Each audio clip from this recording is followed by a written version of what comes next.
My dear listener, have you ever looked at a friendship, one, one that's been a part of your life for years, and quietly thought, I, I don't fit here?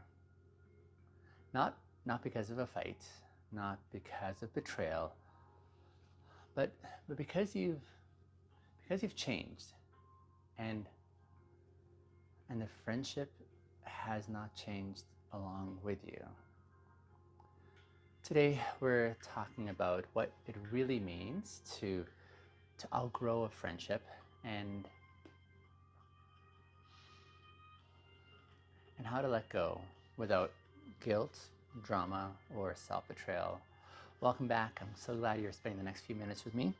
I dislocated my shoulder yesterday, super painful, do not recommend, so that's why I'm in a sling for the next few weeks, so get used to seeing this. As always, I am grateful you're here with me. Just want to remind you as well that I'm not a therapist. I'm a fellow human being who's learned, sometimes the hard way, that friendships don't always grow at the same pace that we do. And that's where integrity and intimacy become essential, at least in my experience. Integrity for me is living in alignment with who you are, not how you were taught to be, or who you were when the friendship began, necessarily. Intimacy is letting yourself be seen, even when it's true that this connection no longer may feel like home. Outgrowing a friendship is not betrayal. Instead, it's evidence that you're evolving. And here's why this can seem so difficult for many. You see, we, we tend to believe that endings or softenings in a friendship mean that we're disloyal or we're selfish or even ungrateful. You might think something like, they were there for me when no one else was, for example. Or, we've been through so much, especially together, and I can't just walk away from what we've built together. Or, who am I to say that this isn't enough anymore? But here's a consideration for you.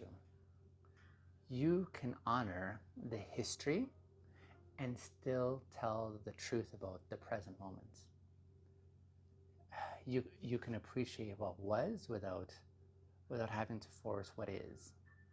And staying in a friendship that no longer aligns doesn't preserve love. It distorts it. Because when you suppress your growth to maintain connection, resentment starts to grow in place of real intimacy. So let's get practical. Here are some signs that you may be holding onto a friendship that no longer quite fits. You leave interactions feeling drained or not energized. Conversations stay stuck in old patterns and you can't bring your current self to the table. Or you avoid sharing new passions and beliefs or boundaries because you fear they just won't get it. They won't get to you. The friendship feels like a habit and not like a living, breathing connection. And you're staying because of guilt and not necessarily because of genuine desire. If you're nodding along, take a breath.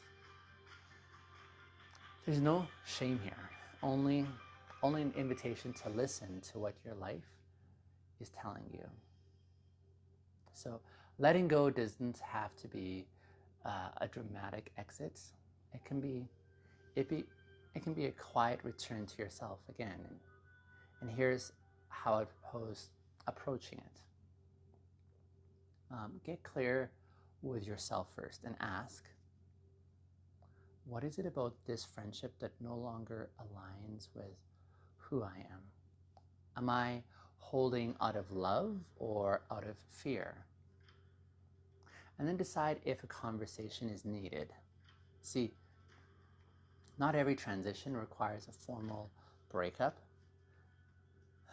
Sometimes softening the connection naturally is enough to take care of that process. But if honesty feels right, you can say something like, I've been reflecting on how I'm growing, and I'm noticing that our paths seem different. They feel different now. And I care about what we've shared, but I also need to honor where it is that I'm going in my future. Release the need to be fully understood as well. Like, they may not get it, they may feel hurt, and that's okay. Your job is alignment, not people pleasing. I would know. Even when you know it's right, letting go still can bring grief. So you're allowed to miss them. You're allowed to replay those memories that you're fond of. You're allowed to wish it could have evolved differently. But you don't have to confuse grief with a reason to stay. Because missing someone does not mean you belong in their life's center anymore. It just means that you're human and endings are tender. So create space to mourn. Write a letter that you may never send.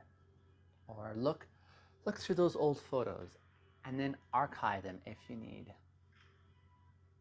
Speak with gratitude for what was, while releasing what no longer is serving you. My dear listener, outgrowing a friendship is not failure. It's not a betrayal. It's not cold-hearted either. It's simply a sign that you're paying attention to your life, to your values, and to your evolving, or to your becoming. And letting go with grace is one of the highest forms of integrity. It honors both your story and theirs. In our next episode, we're going to explore how to rebuild trust in friendships after it has been broken. Can you relate? Because sometimes the connection can be repaired, but only if both people are willing to do the work. But if today's episode gave you some clarity, sit with it, share it, and let it remind you that alignment isn't always easy, but it's worth choosing. And until next time, my dear listener, go gently.